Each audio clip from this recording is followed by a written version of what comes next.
திருப்பூர் ரிதன்யா வழக்கு ஒரு அடுத்த கட்ட நகர்வை கொண்டு போயிட்டு இருக்கு அப்படின்னு தான் சொல்லணும் மக்களே. இன்றைக்கு சென்னை உயர்நீதிமன்றத்தில் நடந்த ஒரு வழக்கு விசாரணை என்ன ஆச்சரியில பார்க்க போறோம் இந்த பதிவு.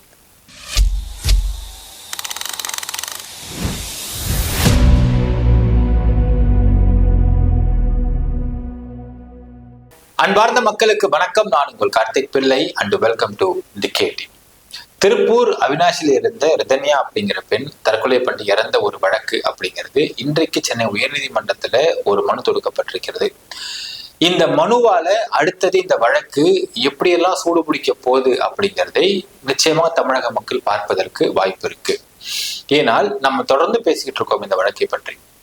ரிதன்யா அவர்கள் தற்கொலை செய்து இறந்ததுக்கான காரணம் இங்க பல விஷயங்கள் வெளியே வராமலே இருக்கு.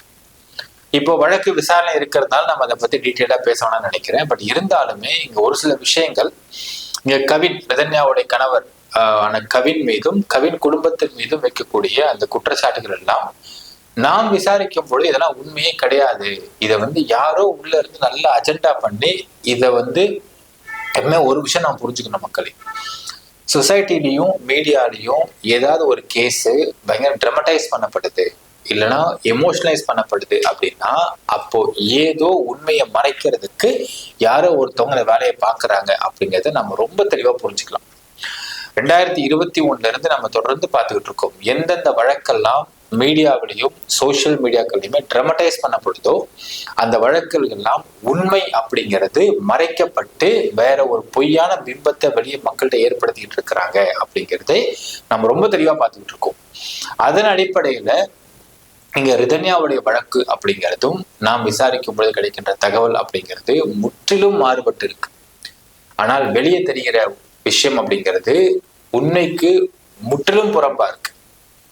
இது யாருக்கு பெனிஃபிட்டா நடந்துகிட்டு இருக்கு அப்படின்னு பாத்தீங்கன்னா ரிதன்யாவுடைய குடும்பத்துக்கு பெனிஃபிட்டா நடந்துகிட்டு இருக்கா அப்படிங்கிறதுலாம் நம்ம தெளிவாக புரிஞ்சுக்க முடியுது. இப்ப இன்னைக்கு மெட்ராஸ் ஹைகோர்ட்டை போட்ட ஒரு மனு யார் போட்டிருக்கான்னு பார்த்தா கவின் அவர்கள் போட்டிருக்காரு. எதுக்கு போட்டிருக்காருன்னு பார்த்தா அவர் போட்ட மனுல பாத்தீங்கன்னா பெட்டிஷன் போட்டிருக்காரு. நாங்க பெயில் கிடைச்சு நான் வீட்டுக்கு போனேன். வீட்டுக்கு போனப்போ உங்க ரிதன்யாவோட 2 செல்போன் வீட்டுல இருக்கு. இப்ப இல்லைன்னு மறுக்கவே முடியாது நம்ம. ஏன்னா ரிதன்யா இறந்து போன சமயத்துல அவங்க போட்ட ஒரு ஆடியோல அப்பா நீங்க போங்க அங்க நகைகள்லாம் இருக்கும், 2 செல்போன் இருக்கு, நீங்க அந்த சாவி இங்க வச்சிருக்கேன் எடுத்து உள்ள திறந்து பாருங்க, இருக்கும் நகை இருக்கும் செல்போன் இருக்கும், அது 2 நீங்க எடுத்துக்கோங்கன்னு சொல்லி தெளிவா ஆடியோ போட்டிருக்காங்க. சோ தமிழக மக்கள் அஜெண்டா செய்பவர்கள் சில பேர்லாம் இருப்பாங்க. அவங்கலாம் இதை மறுக்கவே முடியாது. செல்போன் நம்மளதே இல்லை, செல்போன் வானத்துலேருந்து கூச்சிங்க வந்துருச்சுன்னா பேச முடியாது. ஏன்னா இந்த செல்போன் நாங்கள் சொல்லிட்டு போயிருக்காங்க ஆடியோலையும். அது மட்டும் இல்லாம நம்ம தொடர்ந்து சொல்றோம் வரதட்சணை கொடுமை அப்படின்னா ஒரு மாமியார் மாமனார் வீட்டுல வரதட்சணை பண்றாங்கன்னா போனதும் அந்த டவுரினாலே போனதும் அந்த நகையை பிடுங்கி அவங்க வச்சுப்பாங்க. நகையை பிடுங்கி அவங்க வச்சுக்கிட்டு இன்னும் எக்ஸ்ட்ரா கொடுன்னு கேட்கறது தான் வரதட்சணை கொடுமை. ஆனா இங்க நகை இங்க இந்த இடத்துல லாக்கர் நான் வச்சிருக்கேன், சாவி இங்க நான் வச்சிருக்கேன்னு ரிதன்யா தெளிவா ஒரு ஆடியோ போடுறாங்க அப்படின்னா அப்போ இது எப்படி டவுரி கேஸாக நம்ம இதை அசியூம் பண்ணிக்க முடியும் அப்படிங்கிறதே இங்க பெரிய கேள்விக்குறி. பட் சமுதாயத்துல ஒரு சில அஜெண்டா மேக்கர்ஸால இது இப்படி பரப்பப்பட்டிருக்கு அப்படிங்கிறது நாம இப்ப சொல்றோம், பதிவு பண்றோம். கூடிய விரைவில் இந்த வழக்கு முடியும் பட்சத்துல முடிகிற தருவாயில அந்த உண்மை நின்றது வெளியே வருவதற்கும் வாய்ப்பு இருக்கு. என்ன அதை எந்த மீடியாவும் போட மாட்டாங்க, மட்டும் போட்டிருப்பான், அதான் ஒரே பிரச்சனையா இருக்கும். எல்லாரும் பாத்தீங்கன்னா ரிதன்யா தற்கொலை செய்து கொண்டதுக்கு டவுரி கேஸ் தான் அப்படின்னு மனசை ஃபீல் பண்ணி வச்சிருப்பாங்க. இப்ப உண்மை வெளியாகும் பொழுது வழக்கு முடியும் பொழுது அதை ஒருத்தனும் போட மாட்டான்றதுதான் இங்க காமெடியான விஷயமா இருக்கும்.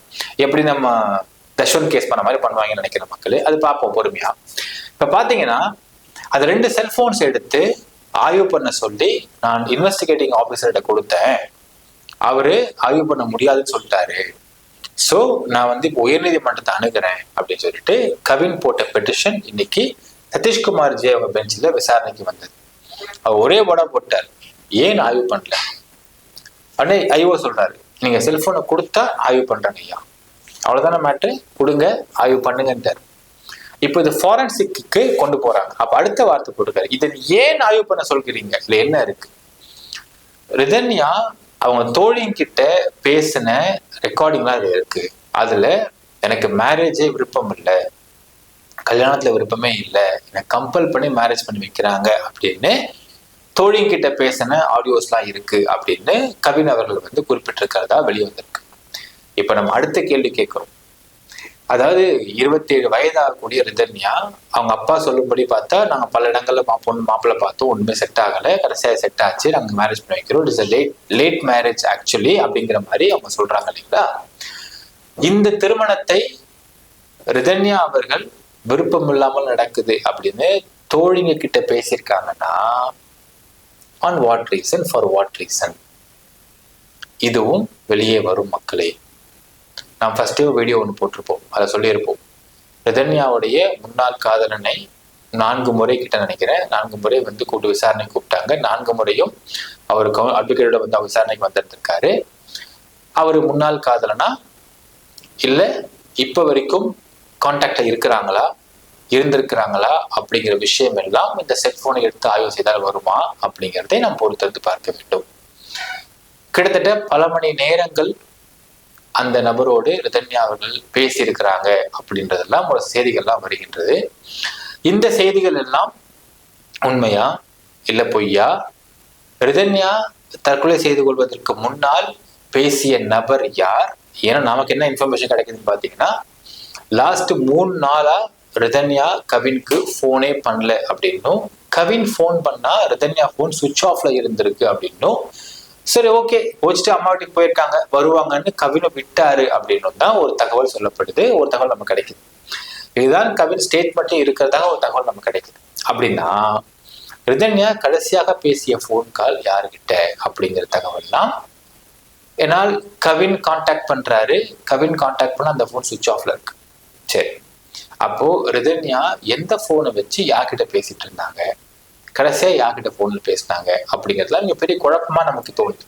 இப்போ இது எல்லாத்துக்குமான விடை இந்த செல்போன்ஸ்ல இருக்குமா, இந்த 2 செல்போன்ஸ் இருக்குமா, இது என்னென்ன மாதிரி யார்கிட்ட பேசியிருக்கிறாங்க, அண்ட் மொத்தம் 3 செல்போன்ஸ் ஒரு ஹோம் மேக்கரான பொண்ணுக்கு எதற்காக தேவை இருக்கு, அண்ட் அதை லாக்கர்ல வச்சு அதை வந்து பாதுகாக்க வேண்டிய தேவையும் அவசியமும் என்ன இருக்கு, அப்படிலாம் இந்த பல கேள்விகள் நமக்கு தோணுது. இது எல்லா கேள்விகளுக்குமான விடை செல்போன் ஆய்வு பண்ணி ஃபாரன்சிக் கொண்டு போய் அதுல இருந்து வெளிவரும் பொழுது கிடைக்குமா அப்படிங்கிறத பொறுத்திருந்து பார்க்கலாம் மக்களே. விசாரணை போயிட்டு இருக்கு.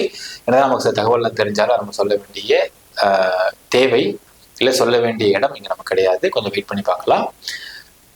இந்த ரிதன்யா வழக்குல உண்மையான விக்டிம் யாரு, உண்மையா யாரு தப்பு பண்ணாங்க, அந்த பொண்ணு கடைசியா இறந்து போனதுக்கான காரணம் என்ன, தற்கொலை பண்றதுக்கான காரணம் என்ன, திருமணம் ஏன் வேணான்றதுல அவங்க மும்பரமா இருந்தாங்க, இது எல்லாத்துக்குமான விடை கூடிய விரைவில் என்ன கேட்டா பப்ளிக் ப்ராசிக்யூட்டர் வந்து வெளியே சொல்லணும். ஏன்னா ஒரு குடும்பத்துடைய மானோ மரியாதை எல்லாத்தையுமே இந்த வழக்குல இந்த சோ கால்டு அதாவது சோசியல் மீடியா ரிவோல்டர்ஸ் ஆர் ரெவல்யூஷனிஸ்ட் இவங்கெல்லாம் வந்து பண்ணக்கூடிய இந்த அஜெண்டா வேலைகளால வேற மாதிரி திரிக்கப்பட்டிருக்கு அப்படிங்கிறது நமக்கு அந்த உண்மை புரிகிறது. இதில் சார்ஜ் ஷீட் போட்டதுமே அந்த சம்பந்தப்பட்ட பப்ளிக் ப்ராசிக்யூட்டர் வெளியே வந்து ஒரு ப்ரெஸ் மீட் கொடுக்க வேண்டும், கொடுத்து இப்படி நடந்திருக்கு அப்படிங்கிறது விசாரணை தெரிய வருகிறது அப்படின்னும் பொழுது, இது ஏன் நான் சொல்றேன்னா மக்களே, நம்ம சமுதாயத்துல இது வந்து அவங்கவங்க அனுபவிச்சு பார்க்கும்போது நான் இவ்வளவு சொன்னது இவ்வளவு உண்மைன்றது புரிய வரும். அனுபவிக்காம இருக்கிறதா பல பேர் வந்து ஏன் இப்படிலாம் அவர் பேசாரு நினைக்கலாம். நீங்க சமுதாயத்துல சம்பவம் நடக்குது, அந்த சம்பவத்துக்கு பின்னால இருக்கக்கூடிய உண்மை வேற, ஆனா அதை வேற மாதிரி திரிச்சு கொண்டு போய் இதுல பெனிஃபிட் அடையறதுக்குன்னு ஒரு கும்பல் இருக்கிறார்கள். இதை நம்ம பாஷையில அஜெண்டா கும்பல் அப்படின்னு சொல்றோம். இந்த அஜெண்டா பண்ணக்கூடிய இந்த கும்பலை முகத்தை கிழிச்சு காட்ட வேண்டிய கடமை யாருக்கு இருக்குன்னு கேட்டா அரசாங்கத்துக்கு இருக்கு. சோ இதுல வந்து உண்மையான தப்பு பண்ணவங்க யாரு, என்ன நடந்துச்சு இதுல, ஏன்னா நான் பார்த்திருப்போம் கள்ளக்குறிச்சி ஸ்ரீமதி கேஸ்ல இது தற்கொலையா கொலையா ரேப் அண்ட் மர்டரா அப்படிங்கிற குழப்பத்தை ஏற்படுத்துறாங்க சமுதாயத்துல. ஆனா ஐஓ சிம்பிளா ஒரே வாரத்துல முடிச்சிருப்பாங்க. ஐஓட்ட பேட்டி கேட்பாங்க, சார்ஜ் ஷீட் ப்ரொடியூஸ் பண்ணும் பொழுது, மீடியா கேட்கும் பொழுது, இல்ல சூசைட் தானே முடிச்சிருப்பாங்க. ஸோ தற்கொலை தான் அப்படின்னு உறுதிப்படுத்திட்டு போயிட்டாங்க அவங்க. ஸோ இந்த மாதிரி பட் இது கூட வந்து இன்னும் பப்ளிக் ப்ராசிக்யூட்டர்ஸ் வெளியே வந்து இந்த என்ன நடந்திருக்கு என்ன நடந்துச்சு அப்படிங்கிறத தெளிவாக எக்ஸ்பிளைன் பண்ணும் பொழுது இந்த அஜெண்டா பண்ணக்கூடிய மக்களுக்கு என்ன ஒரு பயம் வரும் தெரியுங்களா? அப்பா ஒரு கேஸ் அஜெண்டா பண்ணும், ஆனா அந்த கேஸ் சார்ஜ் ஷீட் போட்டு உண்மையை பப்ளிக் ப்ராசிக்யூட்டர் மூலியமா அரசு வெளியே சொல்றச்சு மக்கள் கிட்ட. இது கோர்ட்டுக்கு போனதுக்கு பிறகு கோர்ட்ல வாதாடி என்ன நடக்குதுன்னு அப்புறம் பாத்துக்கலாம். Secondary but. ஏன்னா இதுல டிஃபெக்ட் கம்ப்ளைண்ட் அவங்க அப்பா. ஆனா இங்க சம்பந்தப்பட்ட அக்யூஸ்ட் கவின். இப்ப கவின் சொல்றதுதான் உண்மை அப்படின்னு சார்ஜ் ஷீட் வருதுன்னு வச்சுக்கோங்க. இப்ப கவினை டிஃபெண்ட் பண்ண வேண்டிய அவசியம் கிடையாது. he can be let through, he can be set free. இதை ஏன் சொல்ல வேண்டும் சொல்றேன்னு பாத்தீங்கன்னா, நாளைக்கு வேற ஒரு வழக்குல இதே அஜெண்டா கும்பல் உள்ள நுழைஞ்சு பேசுதுன்னா மக்களுக்கு இது ஃப்ராடு கும்பல்பா, இது நுழைஞ்சா சத்தியமா ஃப்ராடா தான் இருக்கும், நீ பாரு சார்ஜ் ஷீட் போடுவாங்க போலீஸ், அது அப்படியே எதிராக நிற்கும் பாரு, இவன் சொல்றது மொத்தமும் தப்பா இருக்கும், இந்த கும்பலை நம்ப கூடாது அப்படிங்கிற எண்ணத்தை மக்கள்கிட்ட கொண்டு போய் சேர்க்க வேண்டும் என்றால் the public prosecutor has to come out and say about this case once charge sheet is filed. charge sheet file பண்ண பிறகு பிபி வெளியே ஒரு பிரஸ் மீட் கொடுக்க வேண்டும் என்பது நாம கோரிக்கையா முன் வச்சு ஆசைப்படுற மக்களே. அப்பதான் அஜெண்டா பண்ணக்கூடிய கும்பலை இந்த நாட்டுல இருந்து ஒழிக்க முடியும். அப்படி ஒழிச்சாதான் இங்க கேஸ வச்சு அரசியல் பண்ணி, அரசியல் நான் சொல்றது நான் பொலிட்டிக்கல் அரசியல் மக்களே, கேஸ வச்சு ஒரு சில குட்டையை குழப்பி அது மூலியமா வேற பெனிஃபிட்லாம் அடையக்கூடிய கும்பலுக்கு இது ஒரு பெரிய முற்றுப்புள்ளி வைக்கிற விதமா அமையும் நான் நினைக்கிறேன். கமெண்ட்ல மென்ஷன் பண்ணுங்க. நன்றி, வணக்கம்.